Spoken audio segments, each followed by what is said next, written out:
Hello Gemini, Sun, Moon, Rising, and Venus signs. Kamusta kayo? Sana po nasa mabuti kayong kalagayan. Welcome back po sa Star Tarot. Kung bago kayo rito, welcome din kayo. Thank you sa inyong support. I truly appreciate it and God bless you all. Tignan natin ang mga messages ninyo for today, Gemini.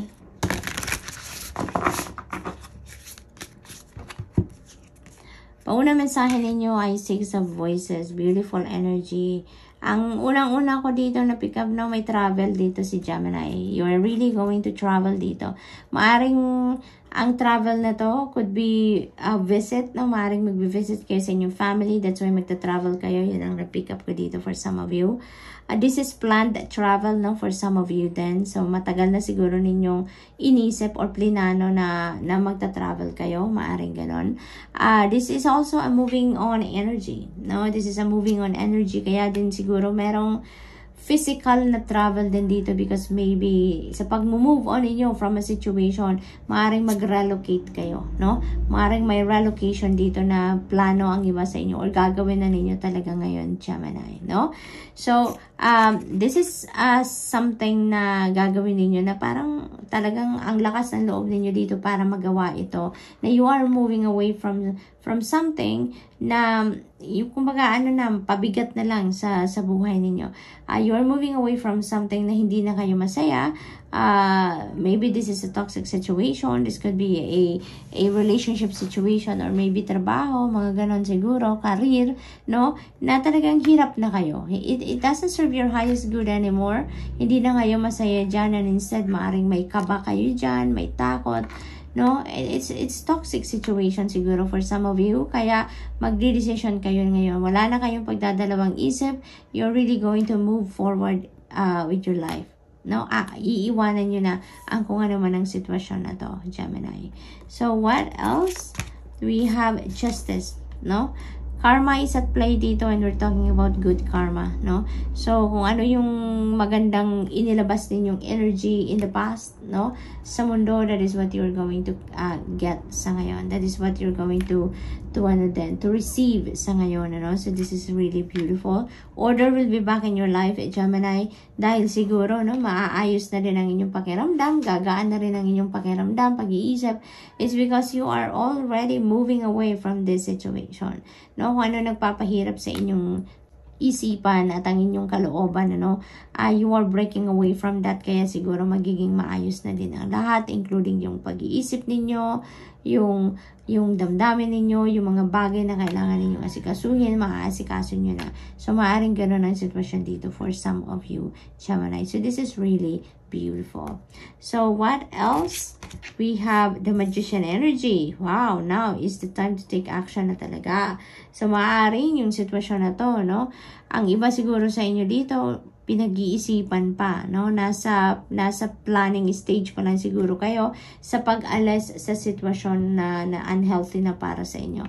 So, maaaring now is, talaga, iniimbitahan kayo ng Magician energy na tama na ang pagpaplano, no? Your plans are good enough na, no? Mag-ano ka na, makakapunta ka na sa kung saan man dapat na pumunta ka, no, with your plans, with anything that you have, resources or kung ano man ang kailangan ninyo para makapagsimula kayo ng bagong buhay sa pupuntahan ninyo, no? Parang handa ka na, nakahanda ka na, no? So yun ang sinasabi sa inyo ni Magician energy dito na now is not the time to take action, no?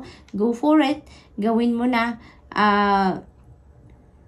Kung ano ang kailangan mo, nandiyan na sa'yo. Kaya go for it. Huwag ka na maghintay pa ng mas matagal na panahon, ano? Or mag-isip pa ng mag-isip. Because kung ano yung mga basic na kailangan mo ay maaaring nandiyan na talaga sa'yo, no? Nakahanda na. For others of you naman, Gemini, this could be about taking action towards what your heart desires, no? Maaari din ang iba sa inyo dito, may mga plano na gusto nang gawin para sa sarili ninyo. Let's say, for example, para naman sa pagtupad ng inyong mga pangarap, pag-reach ng inyong mga goals dito, no? And maybe you keep on planning and strategizing, but, parang hindi naman kayo naglalakas loob na gawin or simulan kung ano man ang mga plinano na ninyo, no? So, the Magician energy is inviting you as well dito na Tama na, Gemini. Kumpleto na. Kung ano mga pangangailangan ninyo ngayon dito sa inyong pag-take ng single step, ay nandyan na sa'yo. So, you have nothing to, to worry about. Diba? Starting on your first step dito para doon sa pagtupad ng inyong mga pangarap or kung ano man ang goal ninyo dito, no? So now is the time also for you to get on your feet and magsimula ka na, no? Take action na sa ngayon. Make things happen na for yourself at Gemini dahil okay na ang lahat, no? Parang bukas na ang gate para sa'yo, pumasok ka na, diba? So what else? We have Page of Emotions. Ayan. So, this is beautiful. Beautiful. Parang meron ditong mga balita. Meron ditong mga invitation for you. For social gatherings. No? May mga sitwasyon dito. May mga darating sa inyong mga impormasyon dito na magpapakilig sa inyo. It's going to make you elated. It's going to, alam mo yun, you make your heart flutter, kumbaga. Kasi, talagang magpapasaya sa inyo mga balitang ito. Maaring related yan, no? Maaring related yan sa trabaho, karera, yung mga gano'n, no? Kaya, iba yung saya ang mararamdaman ninyo dito because ang na-pick up ko dito, maaring iba sa inyo may in-apply yung trabaho, no? May in-apply yung trabaho siguro at maaring may ma-receive na kayong balita ngayon na maaring natanggap na kayo or maybe sasabihan kayo or iniimbitahan kayo for a job interview. Maaring gano'n ang matatanggap ninyong balita ngayon. Kaya kayo, talagang sobrang magiging masaya kayo, no? You're hopeful dito sa sitwasyon na to. Kaya magiging excited kayo at some point. Maaari din naman talaga na may invitation sa inyo dito for social gathering din, no? It's time din para makapag-catch up kayo with family and friends. Maaring ganon, kaya magiging din kayo dito, kikiligin din kayo dahil maaring matagal-tagal nang hindi kayo nakakapunta ng party, matagal-tagal nang hindi ninyo nakikita ang mga kaibigan ninyo, kamag-anak, no? Maaring ganon. Kaya parang ngayon, masayang-masaya kayo na naimbitahan kayo sa okasyon na yan. So, good luck, Gemini, and that's all I have for you for today. I hope nakatulong ang mga mensaheng ito in some way. Thank you for watching. Love and light. Namaste. Hello Libra, Sun, Moon, Rising, and Venus signs. Kamusta kayo? Sana po ay nasa maputi kayong kalagayan. Welcome back po sa Star Tarot. Kung bago kayo rin, welcome din kayo. Thank you sa inyong support. I truly appreciate it. God bless you all. Tignan natin ang mga messages ninyo for today. Paunang mensahe ninyo dito, Libra, ay The Magician energy. Napakaganda. Paunang mensahe pa lang to. Talagang bonggang-bongga na, Libra. Kasi si Magician energy, this is taking action card, no? This is taking action card. Ibig sabihin nito na kung ano man yung gusto ninyong gawin, kung ano man yung mga idea ninyo, kung ano man yung mga pinaplano ninyong gawin, kung ano kailangan ninyo, nandyan na, no? Nandyan na.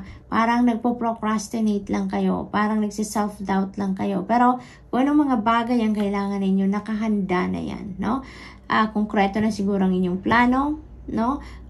The people around you na maaaring makatulong sa iyo sa journey na to, sa pagsisimula mo ng kung anumang plano ito, is also ready, no, for you. Kaya kayo na lang ang kulang, Libra. Kayo na lang ang kulang. Isang tabi nyo na yung procrastination ninyo, yung self-doubt ninyo, because whatever you need right now in order for you to take the first step dito sa kung ano man ang gusto ninyong mangyari sa buhay ninyo, it's all ready na, no? So take the first step now in order for you to get ahead at nang makalapit na kayo doon sa kung ano man ang inyong pangarap, kung ano man ang goal na gusto niyo ma-accomplish dito.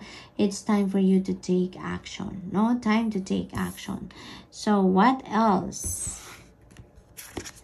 We have the Moon energy. Ayan. So there are there are gabay, no? Divine guidance na binibigay sa inyo ang Divine Universe, no, Libra? So it's for you to listen to it, no? Make sure na mapapakinggan ninyo kung ano yung mga intuitive messages na binibigay sa inyo ng Divine Universe dito, because that is going to guide you, to help you na manavigate ninyo kung ano man ang mga sitwasyon ninyo sa buhay, lalong-lalo na ang pag na-navigate ninyo sa new beginning energy na to, no? Kung ano man ang sisimulan ninyong gagawin, what is the new phase in your life na haharapin ninyo, you know, that is going to guide you, no? Kaya pay attention to your intuition, to your dreams as well dito, Libra, kasi even in your dreams, no, binibigyan kayo ng mensahe ng Divine Universe and the rest of your spirit team through your dreams. Kaya, kung meron kayong mga panaginip, at pagising ninyo, naalala nyo pa mga elements na nakita ninyo sa inyong panaginip, make sure na you write them down, no? Sulat ninyo yan at i-google po ninyo pag may time na kayo kung ano mga ibig sabihin ng elements na nakita ninyo sa inyong panaginip, because that is your guidance, no? Gabayan sa inyo. Magiging reference ninyo yan sa mga sitwasyon, no, na mga magaganap sa buhay ninyo. Mapagkukuhanan ninyo yan ng aral, mapagkukuhanan ninyo yan ng inspirasyon. Okay? So, what else? The Chariot energy, moving forward, Libra. Talagang kailangan na ninyong gumalaw at mag-move forward na kayo. Chariot energy is here. So, ibig sabihin dito na magkakalakas loob na talaga din kayo, no?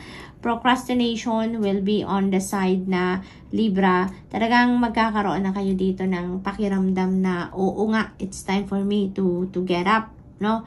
At gawin na, magsimula ka ng gumawa ng mga bagay na kailangan mong gawin para matupad na kung ano man ang gusto mong mangyari sa buhay ninyo, no? You are going to be determined dito, decisive about something na kailangan ninyong gawin. Magkakaroon na kayo dito ng clear direction, no? Yung parang iilawan din dito ng Divine Universe ang daan, no, na kailangan ninyong tahakin para makarating kayo sa dapat ninyong puntahan, no? So this is really beautiful kasi parang yung support ng Divine Universe ay nandyan talaga.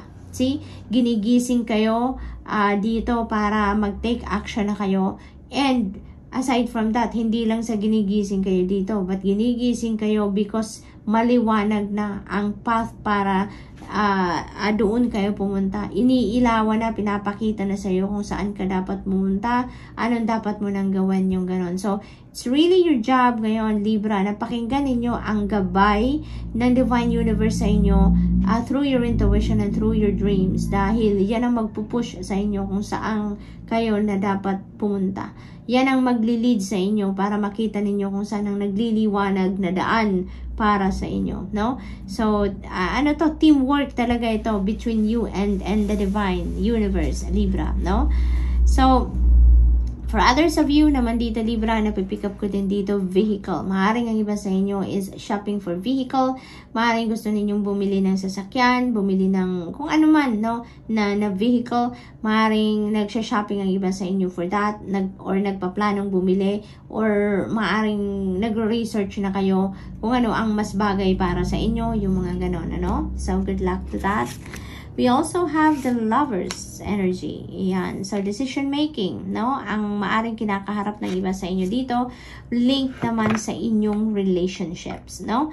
So, this could be decision about sa love and romantic relationship, or decision sa inyong pagkakaibigan, or business partnership, or relationship ninyo with other family members. Maaaring may mga sitwasyon dito na kailangan ninyong pagdesisyonan, pag-isipan, no? So, maaaring may mga ganon, ganap, may mga importanteng bagay na kailangan pag-usapan, yung mga ganon, ano? And the advice for you ng Lovers energy pagdating sa mga bagay na pagdidesisyonan, make sure na pag-iisipan ninyong mabuti, make sure na always listen to your intuition, no? Dahil laging gagabayan kanya kung ano ang tamang desisyon na gagawin ninyo, no? Because whatever it is, no, na magiging desisyon ninyo sa ngayon, that is going to have a great impact sa buhay ninyo for the long term, no? Kaya kailangan ninyong pag-isipan mabuti, kailangan ninyong pag-usapan mabuti, no? Ganon ang gawin ninyo. And make sure, no, na sa kung ano man ang desisyon na gagawin ninyo sa ngayon, always put your well-being, put your happiness, your safety, no, yung kapakanan ninyo, no, on top of your priority. Okay? Hindi yung magdidesisyon kayo to please another person, to please other people. No, kasi mahaba-haba ang epekto ng magiging desisyon ninyo sa ngayon sa buhay ninyo. Kaya make sure na yung sarili ninyo, kapakanan, kaligayahan, ang priority ninyo dito. No? Kung ano talaga yung gusto ninyo para sa sarili ninyo should be your priority. So, for others of you dito, Libra, maaring this is coming together of two people, no? Union, no? Maaring merong may mag-aasawa na din dito for some of you, or maaring merong papasok sa bagong love and romantic relationship. So, good luck to that. And Libra, that's all I have for you for today. I hope nakatulong ang mga mensaheng ito in some way. Thank you for watching. Love and light. Namaste. Hello Aquarius, Sun, Moon, Rising, and Venus signs. Kamusta kayo? Sana po ay nasa mabuti kayong kalagayan. Welcome back po sa Star Tarot. Kung bago kayo dito, welcome din kayo. Thank you sa inyong support. I truly appreciate it. God bless you all. Tingnan natin ang mga messages ninyo for today. Aquarius, we have the Emperor energy. Napakagandang paunang mensahe ninyo dito. Kasi, pick up ko dito, order will be back in your life. No? Magiging maayos na ang lahat. Mabibigyan nyo na ng atensyon ng mga bagay-bagay dito sa buhay ninyo. Maaring may mga na-neglect kayong other areas of life dito in the past. Pero ngayon, mabibigyan nyo na uli yan ng atensyon ng panahon. Ano? Maaari din ang iba sa inyo dito is going to focus on your family and relationships. Maaari yun ang mga na-neglect ninyo in the past. Or yung money, career, and finances ninyo. No? Kasi Emperor energy is also about material success. No? So, maaring ito yung focus ninyo, or maari din naman na meron material success talaga kayo, financial success na makakamit around this time. Maaring ganun din ang sitwasyon. Maaring ito din yung focus ninyo in the past, kaya ngayon parang mag-ano din kayo ng you're going to reap the rewards then of your effort dito na nilagay ninyo in the past, at maaring ngayon magkaroon na kayo ng wealth, additional wealth, financial gain. Maaring magkaroon talaga kayo ng financial success sa ngayon, Aquarius. Maaring ganun din ang sitwasyon dito ng iba sa inyo. So, good luck. So, we also have Ace of Voices. Beautiful energy. This is a new beginning energy, Aquarius. Meron kayong ditong bagong path na tatahakin around this time. And nanggagaling kayo dito sa tagumpay, no? Nanggagaling kayo dito sa tagumpay. Maaring meron kayong pinagdaanan in the past na medyo mahirap-hirap na sitwasyon, pero you manage to surpass that, no? Mayroon kayong tagumpay na makakamit, kaya naman yung success na to ay parang nagbubukas ng bagong pinto para sa inyo dito, para sa isang bagong buhay, may bagong pag-asa, may bagong daan na tatahakin kayo dito, a new journey para sa iyo. Depende sa inyong sitwasyon kung ano yung pinagtagumpayan ninyo recently. Ito yun, the opportunity dito to start fresh could be linked to that then, no? Aquarius. So this is really beautiful. Really beautiful. Kasi na kayo dito, malinaw ang inyong kaisipan. Makikita nyo na dito ang clear path kung saan kayo dapat magsimula, kung saan kayo dapat pumunta, what is your next move, yung ganon, ano? Kasi meron kayo ditong mga inspiration, may mga new ideas o new opportunities na magbubukas para sa inyo dito para makapagsimula kayong muli, no? So what else? We have 5 of inspiration. Ayan. So maybe din ang iba sa inyo dito meron sitwasyon wherein hindi kayo, alam mo yun, yung parang hindi nag-a-agree ang isip at ang puso ninyo sa kung ano ang inyong gagawin, ano? Maaring may ganong ganap dito for some of you. Maaring nalilito kayo. Ang na-pick up ko dito, maybe you are thinking like mga dalawa sigurong bagay yung parang nagja-juggle kayo dito no? Kung ano ang uunahin ninyo, kung ano yung ipa-prioritize ninyo. Kaya nalilito kayo lagi. Lalo, no?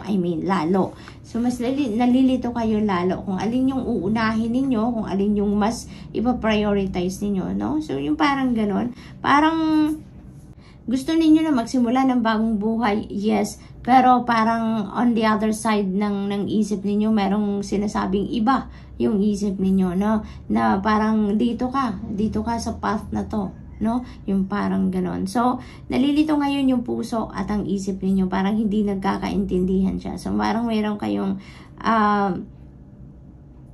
indecisiveness tuloy na nangyayari dito because hindi ninyo hindi mag-agree ang puso sa isip ninyo kung ano yung uunahin ninyo siguro or kung aling path ang tatahakin ninyo dito because maybe there are multiple offers din or multiple opportunities din dito na lumalapit sa inyo kaya siguro nalilito din kayo, no? So but in that case, you know, Aquarius, tune into your intuition, no? Tune into your intuition dahil yan ang laging maggagabay sa inyo kung saan kayo dapat pumunta, lalo na sa panahon na nalilito kayo, hindi niyo ma-figure out kung alin yung pagpo-focusan ninyo siguro, no? Always tap into your intuition because that will always lead you to the right direction. Kung ano yung dapat ninyong unahin talaga sa ngayon, kung anong dapat ninyong pagtuunan ng pansin sa ngayon. So, we also have the Tower energy. Ayan. This is a sudden change, no? Sudden change. May mga bigla-biglang mangyayari dito sa buhay ninyo na hindi ninyo inaasahan, hindi ninyo sukat akalain na mangyayari mga bagay na yan. Pero, mangyayari yan because kailangan ng mangyari. No? This is the universe intervening in your circumstances dito, Aquarius, no? Kaya may gulat factor ito sa inyo, sudden change ito, kaya medyo siguro ang iba sa inyo magkakaroon ng discomfort, no? Kasi lalo na hindi ninyo ito mapaghandaan, hindi ninyo ito pinagplanuhan, no? This is the universe, no? Work. Kaya maaring ano kayo dito, parang mawiwindang ang iba sa inyo dito, lalo na doon sa mga Aquarius na hindi open sa changes, no? Di ba may mga taong ganon na hindi komportable sa mga pagbabago. Kaya maaring ang effect ng Tower energy na to sa ibang Aquarius na hindi open for change, you know, ay maaring yun, may discomfort kayong mararamdaman. Pero you know what? At the end of the day, Aquarius, no, kung ano man ang event na mangyayaring ito sa buhay ninyo, pagpapasalamat ninyo yan. At the end of the day, you're going to be very grateful na nangyari kung ano man ang nangyari. It's because it will bring you, no? Yung event na to will bring you to a situation wherein you will be in alignment with your destiny and your purpose. Kaya magiging masaya kayo, no? Marirealize ninyo na, sana pala, matagal na talaga itong nangyari. Sana pala, ginawa ko din ito, matagal na ang panahon, diba? So, maaring may mga ganun kayong masabi dito because makikita ninyo na yun pala, doon pala kayo magiging masaya. Doon pala kayo magiging contented, yung mga ganun. At first lang, may gulat factor, kaya may discomfort. Pero, pag nakarating na kayo doon sa sitwasyon wherein, doon talaga dapat kayo mapunta, no? Doon ninyo masasabi na, thank you, thank God. Diba? Na what happened. So, ganun ang ganap dito for some of you, Aquarius. So, good luck. That's all I have for you for today. I hope nakatulong ang mga mensaheng ito in some way. Thank you for watching. Love and light. Namaste.